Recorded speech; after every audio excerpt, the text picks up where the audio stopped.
Programming in the History, Social Sciences, Philosophy Department's Sound Collection Lab is made possible in part by funding contributed for the Porter Legacy Initiative.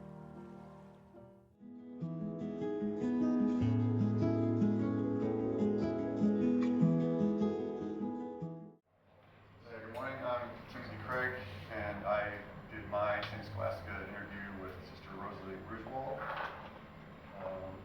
And it was just a pretty neat experience all around, just from beginning to end. So starting off, what we had to do was, before we could do an oral history, we had to learn what oral histories were. So Dr. Marr gave us some things from the Smithsonian, and in there it talked about the ethics and also just the running of oral histories, about making sure that the person that you're interviewing is the subject. You know, this is about them, this isn't about you.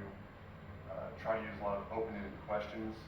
That way it gives them a lot more room to talk. And if they have short answers, be prepared to try and ask the who, what, when, where, why questions that kind of just draw that more information out a little bit. And then preparing to actually conduct oral histories, we also had to practice using the equipment, in this case with a Zoom recorder. So we actually took turns interviewing each other before we went out and interviewed the sisters. Conducting the interview was pretty interesting. We all kind of went to different places throughout the monastery when we went and talked to the sisters. Some of us were in a conference room. Mine was in a library, which was very, very intimate. It was just three of us sitting at a very small table. It was holding like in the monastery. And it was just kind of neat to be on their turf when we were doing this. And then after that was the bulk of the work, which was transcribing the interview. Luckily we had some software that turned the voice recording into a somewhat correct version of the interview.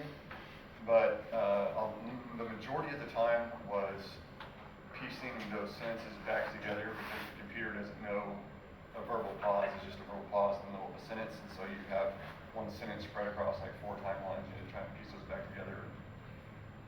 Sometimes with our accents and dialects, like it doesn't piece them together perfectly, so we have to actually re-listen, put in the correct words, and then move on. And just a little history of St. Scholastica itself. Rule of St. Benedict.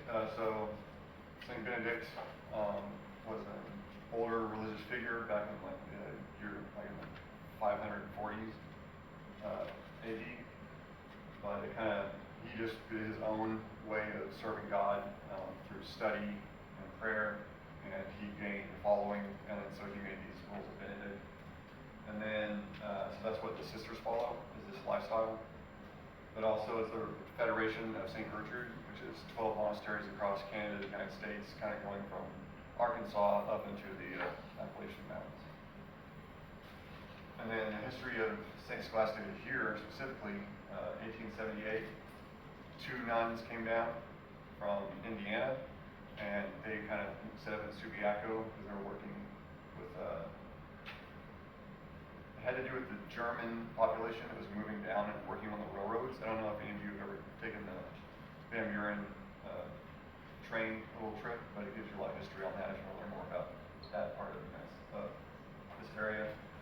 In 1924, Fort Smith Academy was being built, or not academy, but that's when they moved from Subiaco to Fort Smith because of the population boom.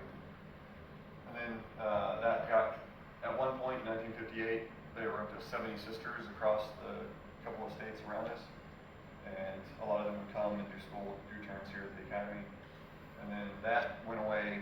2019, they have the monastery where they're at now, and then it's like 2020 they started actually tearing down the old big monastery that they used to be at. My sister was Sister Rosalie Ruesewald, and autocorrect is not, so Word does not think that Rosalie or Ruesewald are words, so that's fun. Going through the whole time. So her final profession, that means that when she said, okay, this is going to be my life for the rest of my life, was in 1954, but she actually made her first profession in 1951. So she was born in 1930 into a religious household, and all of her sisters were doing different things. She had a sister in the Navy, she had a sister in the FBI, and so she had a lot of choices. Her family was really big Catholic. They did evening prayers every day together, going to church mass every week. What she currently does is still works with that social awareness group. She does things like Church Women United, and then a lot of things has to do with immigration changes. And with the music ministry, she used to play the hammer dulcimer, and she was an organist for 25 years. Some of the key comments she had, so growing up in such a religious household, all the things that led her to being a nun, where she was in Catholic school her whole life, and so she was surrounded by these women like this all the time. She went through, got out of high school, wasn't really sure what she wanted to do. Like I said, she had one sister that was in the Navy, she had another sister that was in the FBI, so she's like, okay, well, I'll go try FBI. So she went through, got assessed, they had to make sure she wasn't a communist or anything back in the 50s. And then she goes and she starts working, she's doing filing work with her sister. And strange thing, they were driving down a highway, there was a big Uncle Sam poster saying like, I need you, or we want you. But she took that as, that was God talking to her and saying like, we need you to come back where you came from. Because she had been around the sister her whole life. It was always in the back of her head, and she said she felt like God was telling her she's just running away from her true calling. So she needed to come back to her true calling. The main thing she likes about the monastic life, she says, I know it sounds really boring, but it's the rhythm, it's the repetition. The prayer, the word kind of helps get you through every day. Some of the big things she did through social awareness, one, when the Iraq War was starting, her and other sisters would go out to Creekmore Park, they called it their Peace Park, and they would have signs, have meetings, do prayer groups, have a little protest. And they thought they were going to end the war before it started, but they also wrote letters to the legislators every week. So they kept trying to fight the war until it ended. One of the big things one of the larger events she went to was the beatification of Franz Jägerstatter. And what was so important about him to her is that he was a Polish. He refused to join Hitler's army when it was going, even though he had 3 children and a wife. And he went all the way to being beheaded to refuse Hitler's army because he didn't believe in that, he wouldn't be a part of that. And he even sacrificed his life and losing his family and doing that. And that was one thing that she thought was just amazing. So she went to that was in Austria, one of her big trips. Another story she wanted to share was there was a couple from Senegal, Africa, who couldn't have children and had been trying to have children for like a decade. And Sister Rosalie pointed them towards a healing preacher, Father Diorio, and they went and were prayed over, and within a few months later, after they went back to Senegal, they had a child, and then they had another child. And so ended up having 2 daughters that she mentioned, but the importance of that was the prayer.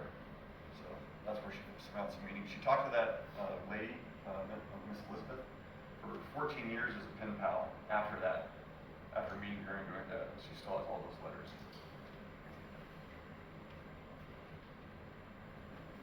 So how I see her story fitting in with the sociology, structural functionalism, because the monastery came to help immigrants, and then also most of these women are educators throughout their career, so that's like a very big, just foundational part of our society. And then also she believes that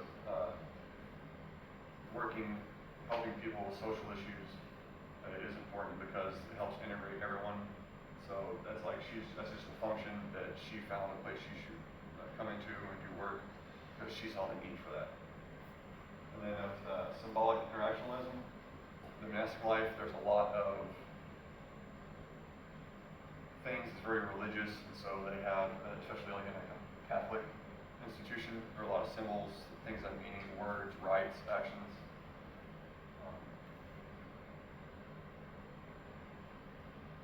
And also her seeing Uncle Sam as God reaching out to her. That was her interpretation. She gave meaning to that another person wouldn't have received the same meaning from. And then also just the prayer working. That lady swears up and down the only reason she was ever able to have kids is she went to that healing father and was prayed over. And then also social awareness is like her main thing. She still does today. The day I had interviewed her, she was actually working with someone trying to get someone to an immigration lawyer because of the things that our old Mr. Trump were working on at the time. But she actually kind of referred to these times as possibly being as dangerous as going into Hitler's day. And then social deviance I added in because Franz Begersauer refused to do what society was telling him to do, what his leaders were telling him to do, what his family was telling him to do. And that was against that social norm. And it was actually ended up being a crime. Doing the right thing was a crime. So he was